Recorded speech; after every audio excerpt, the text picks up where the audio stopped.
Jeng ke jeng jeng jeng jeng. Salam sejahtera, salam satu Malaysia Syah dari SMS, dan pada kali ini kita akan mereview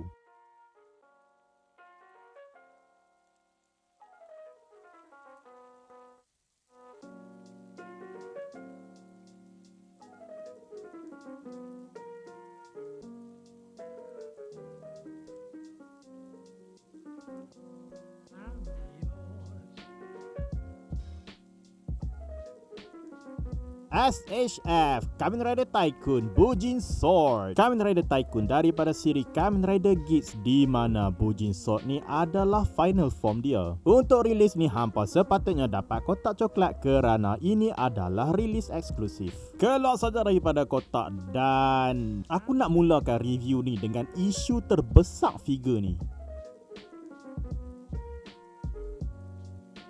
Dia punya cape. Cape dia getah dan berat. Wahai Bandai saudaraku, kita dah 2024, tahun mainan ni keluar. Tak boleh ke SHF dapat cape kain macam SKC? Memburukkan lagi keadaan, cape ni terbahagi kepada 3 bahagian. Okay, to be fair, kalau figure ni berdiri saja, aku boleh kata cape ni it doesn't look that bad. Tetapi bila hampa start posing figure ni, hampa akan dapat nampak segala bullshit yang berlaku. Yes, cape ni boleh get out of the way, tetapi still buruk gila. Aku ada cape third party, dan going forward review ni aku akan gunakan cape ni. Hampa dah takkan nampak cape default tadi. Dah settle meroyan pasal cape tidaklah mengejutkan untuk SHF daripada line Kamen Rider Geats. Figure ni sangat lawa.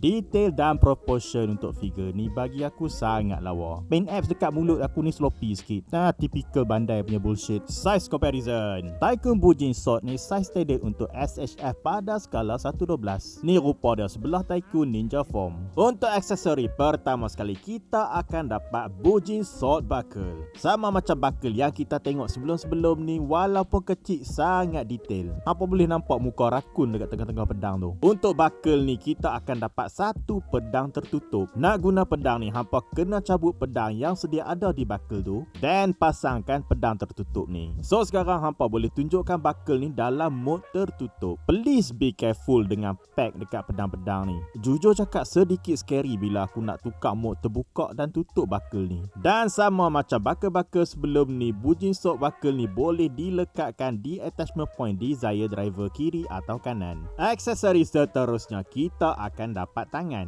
Tangan dia all ball joint, nak tukar tarik saja. Hampa akan dapat 4 pasang tangan kiri dan kanan, termasuk sepasang tangan untuk pegang weapon, dan satu tangan khas belah kanan dan satu tangan khas belah kiri. Tangan khas belah kanan tadi adalah posing signature Keiwa, user Tycoon punya driver, sebelum dia henshin ke Bujin Sword. Dan tangan khas belah kiri tadi adalah untuk memegang sarung pedang, which is aksesori seterusnya. Pedang signature untuk Tycoon Bujin Sword, which is nama dia Bujin juga. Dan bila hampa tarik pedang ni keluar, pedang yang ada di sarung ni cumalah filler part. Pedang yang sebenar adalah part yang berasingan. Nak ikutkan Bujin dan sarung pedangnya ke Tycoon pun tak susah. Aksesori terakhir kita akan dapat satu muka ekstra. Nak gunakan muka ni, just cabut muka yang sedia ada dan pasanglah muka baru ni. Hampa nampak tak beza di sini? Muka ekstra tadi di sebalik visor color merah tu, mata dia color hitam. Dan ini adalah show accurate. Mata hitam ni menunjukkan Tycoon di dia punya villain arc. Tetapi efek dia sangat-sangat minimal. The only way yang hampa boleh tahu mata dia tak sama color apabila hampa lihat di penjuru mata dia. Itu saja. Articulation. Aku cabut dia punya cape so senang sikit hampa nak tengok. Kepala dia boleh tengok atas takat ni, boleh tengok bawah takat ni, boleh telang side to side, pusing 360 tak ada masalah. Dia punya shoulder pad boleh tarik ke bawah takat ni. Dia punya lengan boleh tolak ke tepi takat ni.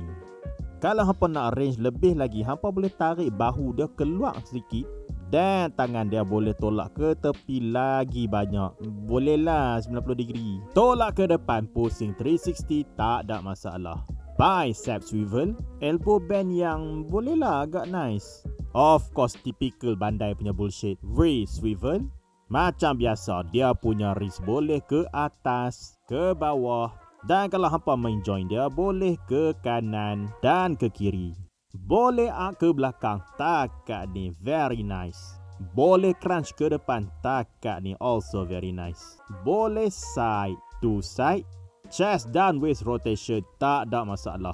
Desire driver boleh pusing dan sayangnya tak ada apa-apa pergerakan di attachment point desire driver. As of recording, cuma driver buffer saja yang ada movement di attachment point desire driver ni. Kaki dia boleh tarik ke bawah dan kalau hampa berbuat demikian, dia boleh sepak ke depan takat ni.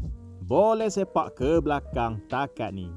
Beautiful double jointed ni. Akhirnya tengok kan lawa bila nipet dekat lutut. Bukan tak boleh buat, saja tak mau buat. Aku tak faham. And okay split I guess. Thigh swivel. Shuriken dekat tepi kaki dia ni boleh rotate. Agak senang tercabut actually. Ankle swivel. Ankle dia boleh ke atas takat ni. Boleh ke bawah takat ni. Ada toe joint. Dan finally and okay lah ankle pivot. Tak berapa nak show accurate dan tak ditunjukkan dalam manual. Actually tak ada manual pun, segala instruction Bandai print tepi kotak. Thanks Bandai. Tetapi memandangkan ini adalah SHF daripada siri Geats, maknanya dia still ada gimmick tukar form. Beginilah rupa Bujin Sword bila hampa dah leraikan semua bahagian dia. Tak dilabel tetapi mulut untuk Bujin Sword menggunakan mulut design nombor 2. Sayangnya ini bermakna mulut ni hanya boleh digunakan di kepala Tycoon Ninja Form. Kalau hampa tak faham kenapa, hampa boleh rujuk review Tycoon Ninja Form. Sedikit unrelated, hampa boleh swap mata Ninja Form dengan Bujin Sword. Not entirely sure accurate tetapi bolehlah kita ada mid final form macam Geats Boost Mark 3. Walaupun mulut dan mata dia khas untuk Tycoon saja, tetapi badan dan kaki dia free for all. Actually dalam series Bujin Sword boleh tukar form macam ni, tetapi untuk figure ni hampa tak boleh nak buat macam tu. Well, tak boleh tapi boleh. Aku cakap tak boleh sebab semua figure SHF daripada siri Geats, dia punya forearm ni memang tak direka untuk dicabut. Hampa juga kena cabut dia punya bahu daripada dia punya torso.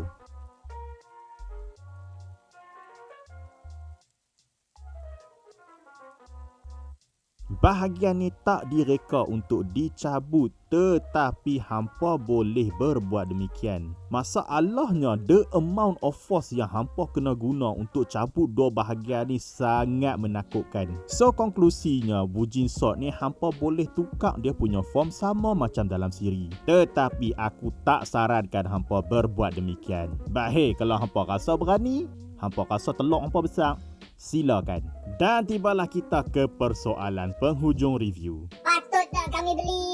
Rilis ni ada benda elok dan ada benda yang tak elok. Tetapi aku cakap terus terang, benda yang tak elok tu lagi berat daripada benda elok. Daripada segi detail dan articulation, aku rasa figure ni standard lah untuk SHF daripada siri Geats, which is a good thing. Yang aku agak sedikit kecewa adalah the lack of accessibility untuk gimmick tukar form Bujin Sword. Aku tak suka bila aku nak tukar form untuk figure ni sama macam dalam TV, aku meletakkan risiko aku akan merosakkan mainan aku, which is not a good thing. But aku boleh maafkanlah aspek tu. Memandangkan gimmick tukar form untuk Bujin Sword ni tak sama macam figure-figure sebelum ni, so bila SHF daripada siri Geats ni direka, depa tak consider gimmick tukar form untuk Tycoon Bujin Sword. Yelah, form ni tak wujud lagi, hampa nak consider apa? So bagi aku, okay lah, that makes sense. Yang aku paling tak boleh terima untuk release ni adalah dia punya cape. Just why? I mean, buffer dengan pangjat pun ada juga part getah, tetapi part getah depa tu langsung tak mengganggu apa-apa. So untuk dua figure tu aku boleh tutup mata lah. Tetapi untuk Bujin Sword,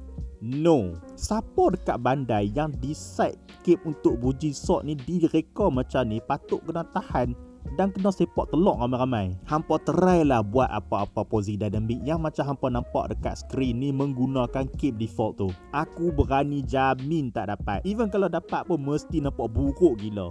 Dengan apa yang aku bayar untuk figure ni, benda ni sepatutnya tak berlaku. So markah aku untuk SHF Kamen Rider Tycoon Bujin Sword, aku boleh bagi 4 4/10. Kalaulah bukan sebab cape tu, aku boleh bagi figure ni 8 or maybe low tier 9.